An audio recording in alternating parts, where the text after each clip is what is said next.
आज प्यारे जगदम्बा माँ के जिनकी मुरली की झनकार मन भावन है, सबके दिलों को टच करती है। आज 24 अगस्त 1959 के महावाक्य सुनेंगे। मुरली का हेडिंग है, अवस्था अच्छी बनानी है तो जो सुनते हो उसे औरों को सुनाओ। अभी हम पुराने से नए बन रहे हैं। नई चीज सुख देने वाली होती है और पुरानी चीज दुख देने वाली होती है। हम भी जब नए थे तो बहुत सुखी थे, अब फिर हम सुख की तरफ जा रहे हैं। इसके लिए हमको परम पिता परमात्मा ज्ञान और योग बल के सांचे में ढाल रहे हैं। बल आत्मा का स्वरूप तो वही है, लेकिन संस्कारों में परिवर्तन आ जाता है। अब हम आत्माओं को परमात्मा काले से गोरा बना रहे हैं, तो शरीर भी ऐसे ही बनेंगे। आत्मा है तो अनादि, लेकिन प्योर बना रहे हैं, इसलिए उनको रचयिता भी कह सकते हैं।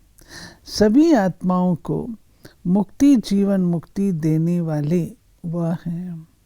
इसलिए क्यों न कहें कि वो रचयिता है, इसलिए उनको आत्माओं का पिता भी कहते हैं।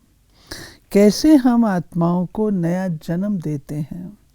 जैसे पुराने जेवर से नया बनाते हैं तो भट्टी में डाल खाद निकाल साफ करते हैं, वैसे भी हम महसूस करते हैं जैसे ज्ञान योग की भट्टी में पड़े हैं। 5 विकारों की खाद निकलती जा रही है। ये सब बातें अपने अनुभव की हैं। अपने आगे तो स्पष्ट है कि हमको क्या बनना है। 5 विकारों का अंश भी नहीं रहता है। अपने ओरिजिनल संस्कार तो प्योर हैं, ये तो माया के संस्कार हैं। खेल ही ऐसा बना हुआ है। जो आधा कल्प ईश्वर के प्योर संस्कार हमारे में रहते हैं, आधा कल्प माया के विकारी संस्कार रहते हैं। अब फिर हमें प्योर बनना है, जिससे सर्वदा सुख शांति मिलेगी। इसके लिए अनेक युक्तियां मिल रही हैं।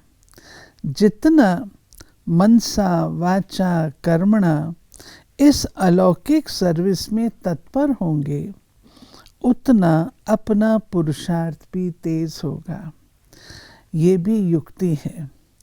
औरों को समझाएंगे तो अपने को भी देखेंगे कि मेरे में कोई कमी तो नहीं है। जैसे कोई और को कहेंगे बीड़ी मत पियो, तो खुद कैसे पिएंगे? इसलिए बाबा फरमान करते हैं, जो सुनते हो वो औरों को सुनाओ, तो तुम्हारी अवस्था भी अच्छी होगी। परिपूर्ण तो यहाँ ही बनना है और बनाना है। ऐसे नहीं कि दूसरे जन्म में बनेंगे, वहाँ तो है ही प्रारब्ध।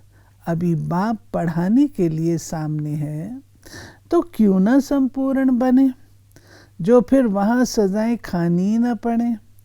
जब वो बाप टीचर गुरु बने हैं, तो फिर सजाएं खाने उनके पास क्यों जाएं? बाप टीचर गुरु भगवान बन कर के आया हमारे पास, फिर हम उनके सामने सजा खाने के लिए जाएं? इसलिए कहते हैं, अपने विक्रम मेरे सामने रखेंगे तो आधी सजा तो अभी ही क्षमा कर देंगे, वहाँ तो पूरी सजा खानी पड़ेगी। तो इसके लिए ये पुरुषार्थ है। बाकी कोई कहे हमने सब समझ लिए हैं, ये ड्रामा है, चक्कर कैसे फिरता है, लेकिन नहीं, इसकी घड़ी घड़ी स्मृति चाहिए, नहीं तो 2-3 रोज पढ़ने से ठंडे पड़ जाएंगे। इसलिए जितना बुद्धि उसमें रहेगी उतना सदैव खुशी की अवस्था रहेगी। मार्ग भी बुद्धि योग का है। यह हाथ पांव की लड़ाई नहीं है, सब अंदर की बात है। अंदर ही अच्छे संस्कार धारण करने हैं। हर एक को अपनी पढ़ाई का शो दिखाना है। कहते हैं ना, बंधन से छुड़ाओ, लेकिन सर्विसेबल भी तो हो ना। वहां से भी छोड़ो और सर्विसेबल भी ना हो तो क्या करेंगे? माया बुद्धि को भटकाती रहेगी। इस सर्विस के लायक होंगे तो वो सर्विस आप ही छूट जाएगी। इस सर्विस पर तत्पर हो जाएंगे तो कर्म बंधन का खेल खत्म हो जाएगा। ऐसे तो नहीं होना चाहिए, खुद पकड़कर बैठे और कहता रहे बंधन से छुड़ाओ। ये तो है बुद्धि योग की बात, छोड़कर छूटने की बात तो नहीं है। बुद्धि को कर्मातीत बनाना है, बाकी प्रवृत्ति को भी सिद्ध करना है।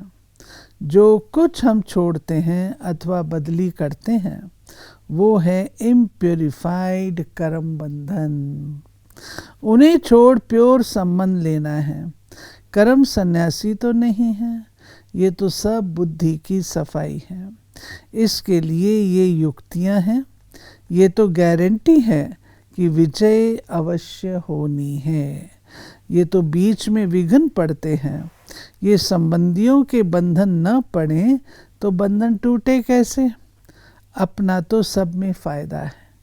सच्चे पातशाह से अगर सच्चा प्यार है तो इन विघ्नों की परवाह नहीं रहती।